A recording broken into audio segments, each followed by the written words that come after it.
So my idea for this month it was to share some books I've been reading over the summer. I always find that summer's a good time to pull out, all kinds of favorite materials to explore books we've read before, explore books we've never read. And a lot of times this is done on vacation as we escape into, daring adventures or steamy romances or juicy mysteries with lots of plots and twists and turns. But this month at CCL, we're going to take highlights from these 4 different books that are on my summer reading list. Some I've read before, some I never have. And while they're not adventure or romance or mystery novels, I think we could have some adventures in our exploration and connect and really enjoy the experience, and may even find there's some twists and turns along the way. So today's book, Thrive, was written by Arianna Huffington, and it's called The Third Metric to Redefining Success and Creating a Life of Well-Being, Wisdom, and Wonder. Make sure that you all get your raffle ticket, because there will be raffle at the end of the month for books, and everybody that wins a raffle will get a book. I decided we'll start with the people that have been here every week, and we'll whittle them down. Those who came 3 weeks will go into a drawing, those who came 2, and we'll give all the books away. So in her book, she talks about what it means to be successful from society's perspective: money, fame, power, and how none of those things in and of themselves will ever lead to a life that thrives. She then lays out and discusses in depth, supported by a lot of scientific research, 4 specific qualities that help us redefine success in a way that supports a life that thrives. I really love this quote from the introduction on page 15. She says, quote, "The difference between what success looks like and what truly makes us thrive isn't always as clear as we're living our lives, but it becomes much more obvious in the rearview mirror. Have you noticed that when we die, our eulogies celebrate our lives very differently from the way society defines success?" End quote. In eulogies, we almost never hear things like, the crowning achievement of his life was when he made senior vice president, or she increased the market share for her company multiple times during her tenure, or she never stopped working, she ate lunch at her desk every day. Boy, that one hit home. While he didn't have many real friends, he had 600 Facebook friends and dealt with every email in his inbox every night. No, eulogies are not about that stuff. They're about how we lived our lives, how we connected, how we shared ourselves and our gifts, how much we meant to our friends and our family, small kindnesses, lifelong passions, and the things that made us laugh. Being people who are awake and spiritually conscious, you probably already know this, right? But just in case we need some reminding, let's look at the qualities that Huffington uses in her book to redefine success. And they are actually, let's just take them, let them unfold. So the first one is well-being. South African poet Ian Thomas once wrote, quote, "Every day the world will drag you by the hand yelling, this is important, and this is important, and this is important. You need to worry about this and this and this, and each day it's up to you to yank your hand back, put it on your heart and say, no, this is what's important," end quote. And what is important? Really important. Your own well-being. This is the first quality of a redefined, successful life. Many of you remember an illustration we've used before, which came from the great book, First Things First by Stephen Covey. I think I did it as a demonstration once, pretty messy though. So this morning I'm just going to tell it. There was an expert on time management who was speaking to a group of business students, and as he stood in front of the group of high-powered overachievers, he said, "Okay, time for a quiz." Then he pulled out a 1-gallon wide-mouthed mason jar and set it on the table in front of him. He produced about half a dozen fist-sized rocks and carefully placed them one at a time into the jar. When the jar was filled to the top and no more rocks would fit inside, he asked, "Is this jar full?" Everyone in the class said yes. Then he said, "Really?" Well, he reached under his table and he pulled out a bucket of gravel. Then he dumped some gravel and shook the jar, causing the pieces of gravel to work themselves down into the spaces between the big rocks. He smiled and he asked the group once more, "Is the jar full?" By this time, the class was on to him. "Probably not," one of them answered. "Good," he replied. And he reached under his table and he brought out a bucket of sand. He started dumping the sand in it and went into the spaces that were left between the rocks and the gravel. Once more he asked the question, "Is the jar full?" "No," the class shouted. Once more he said, "Good." Then he grabbed a pitcher of water and he began to pour it into the jar till it was filled to the brim. Then he looked up at the class and he asked, "What is the point of this illustration?" One eager beaver raised his hand and said, "The point is, no matter how full your schedule is, if you try really hard, you can always fit some more things into it."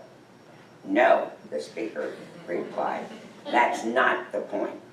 The truth this illustration teaches us is if you don't put the big rocks in first, you'll never get them in at all, because the smaller ones, the less important ones, will fill the space."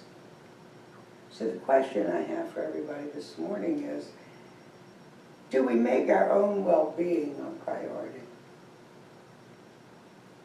And of course, I believe that our well-being is totally and completely linked to our connection to Source. Our conscious connection with God. Are we making that a priority? Are we engaged in the activities that nourish our souls as well as our minds and bodies? For religious science, Holmes tells us on page 40 of our textbook, quote, "A unity must be established and a conscious connection must be made," end quote. And Charles Fillmore, in his Unity teaching on truth, Talks on Truth, on page 92, wrote, quote, "To know how to establish this relation between Father and Son is the object of every man or woman, for only through its establishment can come happiness," end quote. So is our spiritual well-being a big rock we put into the jar first? I have a belief, and I may be wrong about it, but I have a belief that being in this space every week on Sunday morning is something that's nourishing to the soul.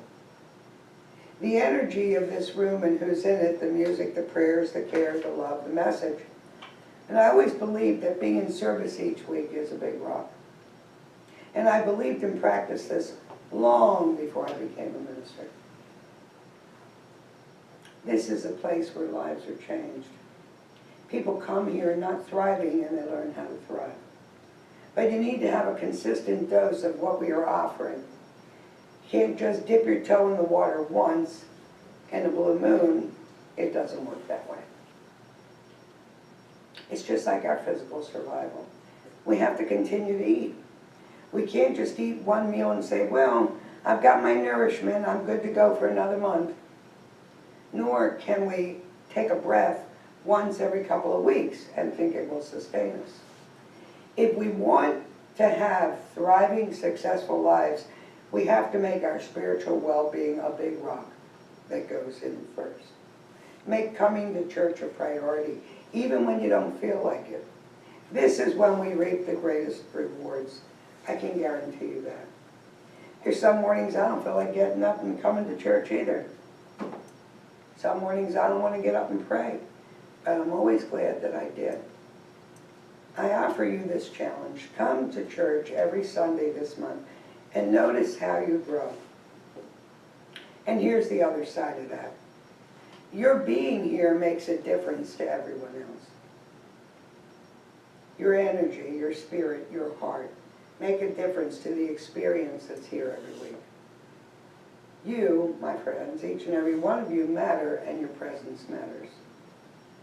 So I'd like you to turn to somebody this morning and say, your presence here matters today. Your presence here matters today.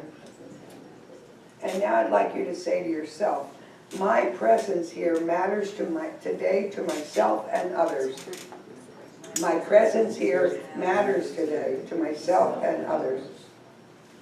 The second quality of a redefined successful life is wisdom. Not knowledge, but wisdom. Huffington suggests first and foremost that wisdom is about recognizing what we really are seeking in life, connection and love. This is from page 117. So I'm going to read you an example of the power of the connection and love that happens in our centers.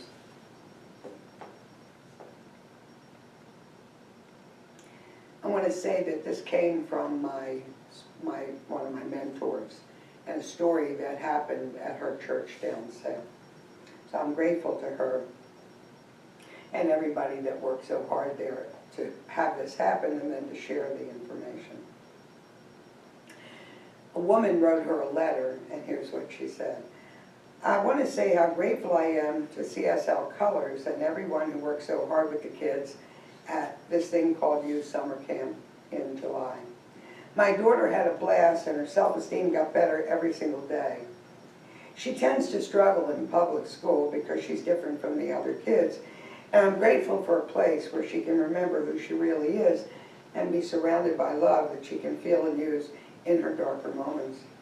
It reminds me so much of the first time I walked through the doors there, broken and scared, and finally found myself in a place that surrounded me with unconditional love.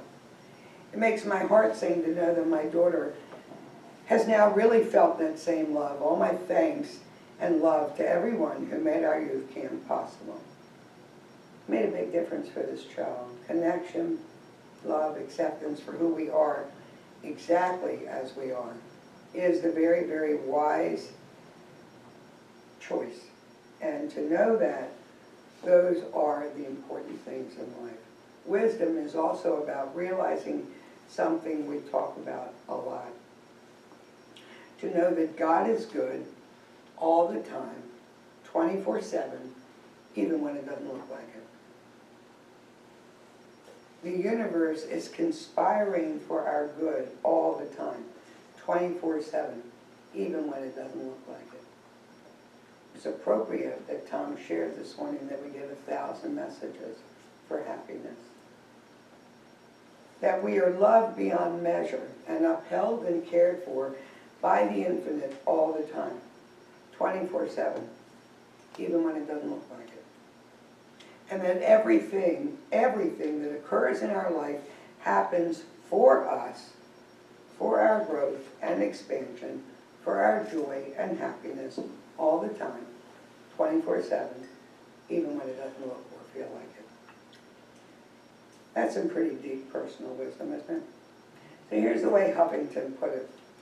Quote, she said, when we re-examine what we really want, we realize that everything that happens in our lives, every misfortune, every slight, every loss, and also every joy, every surprise, every happy accident is a teacher, and life is a giant classroom.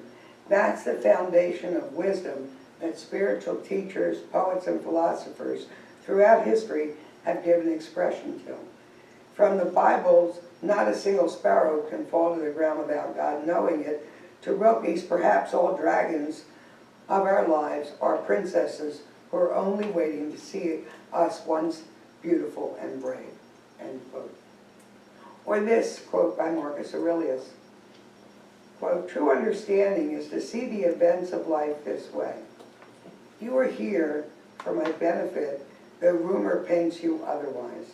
And everything is turned to one's advantage when he greets a situation like this.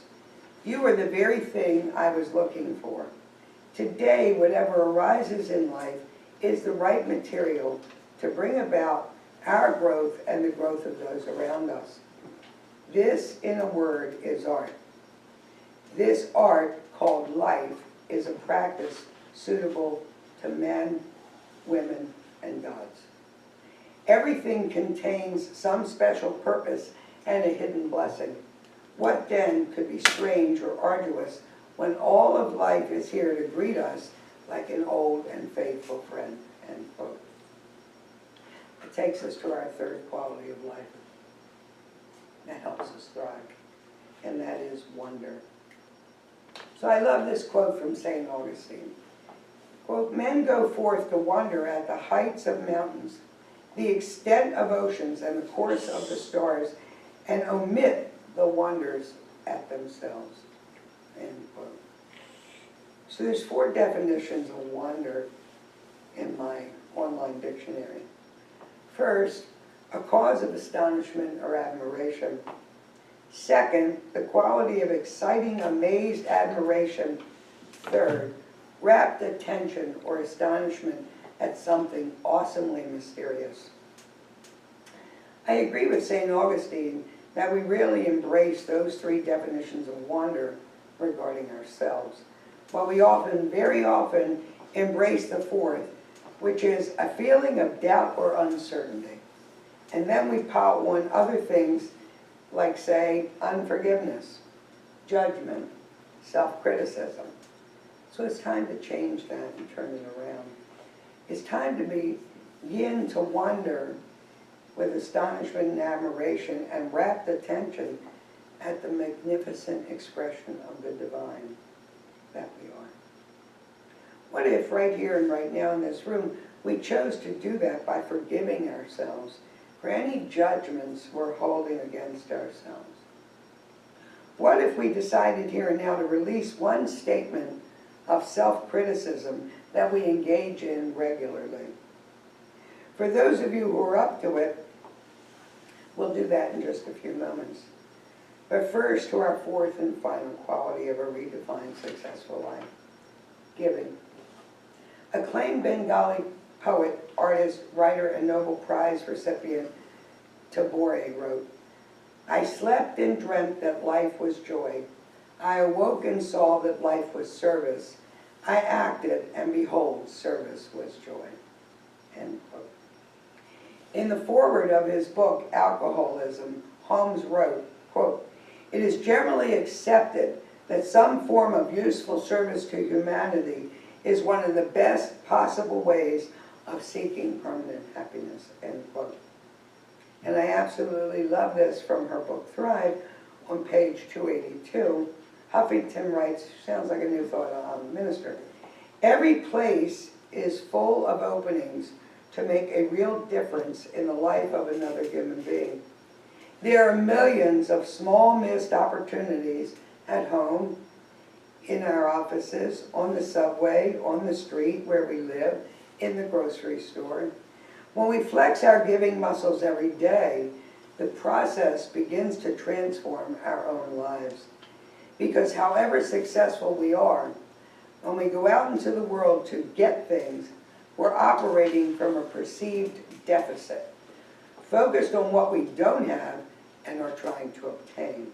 But when we give, however little or how much, we're tapping into a sense of abundance and overflow. It may be somewhat counterintuitive, but it is gravity that enables us to stand tall. That which seems to pull us down to earth and limit us actually enables us to expand upward. In the same way, it is when we give that we feel most abundant. Giving sends a message to the universe that we have all we need. We become virtuous by the practice of virtue, responsible by the practice of responsibility, generous by the practice of generosity, compassionate by the practice of compassion, and we become abundant by giving to others." End quote.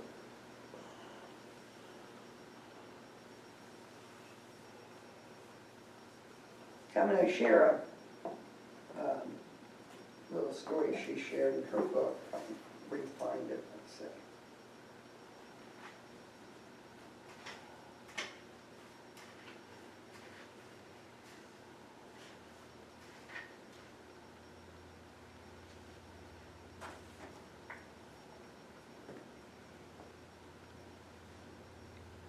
She told a story about her sister.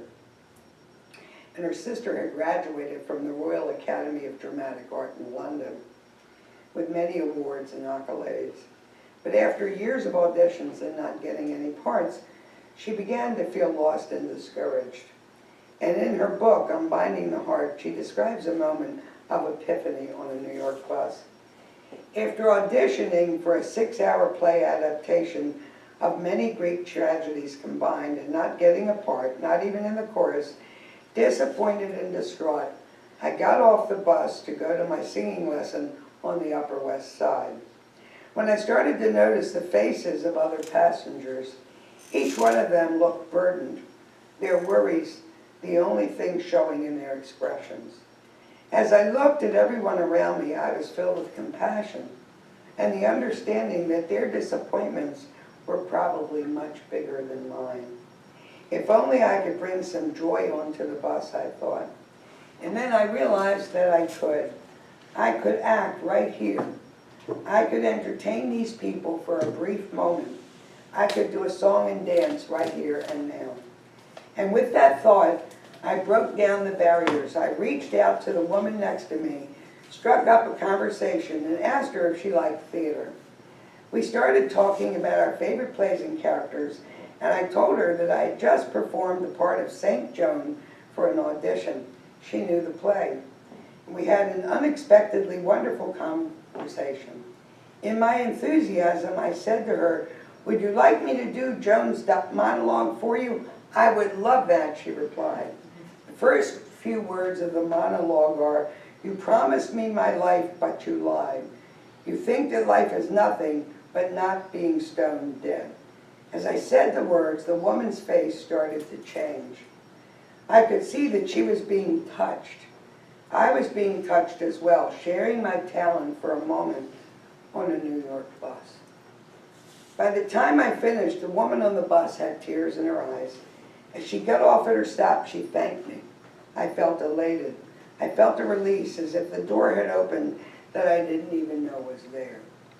Here I was thinking that I had this wonderful gift that was not being recognized by the world. And then it dawned on me how many conditions I had put on my gift. That moment of sharing without an agenda, of getting a part, wasn't about the outcome, but about the joy of touching others and giving unconditionally what was mine to give. And that brought with it a tremendous sense of fulfillment.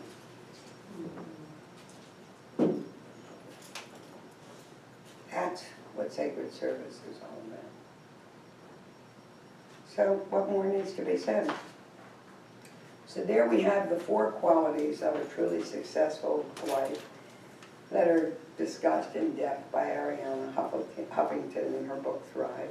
Well-being, particularly your spiritual well-being. Wisdom, the deepest wisdom is knowing that connection and love are what you are looking for and realizing that all of life is unfolding for your highest good. Wonder at all of life, including who you are. And giving from a sense of overflow and abundance. So I'm going to close this out with a prayer.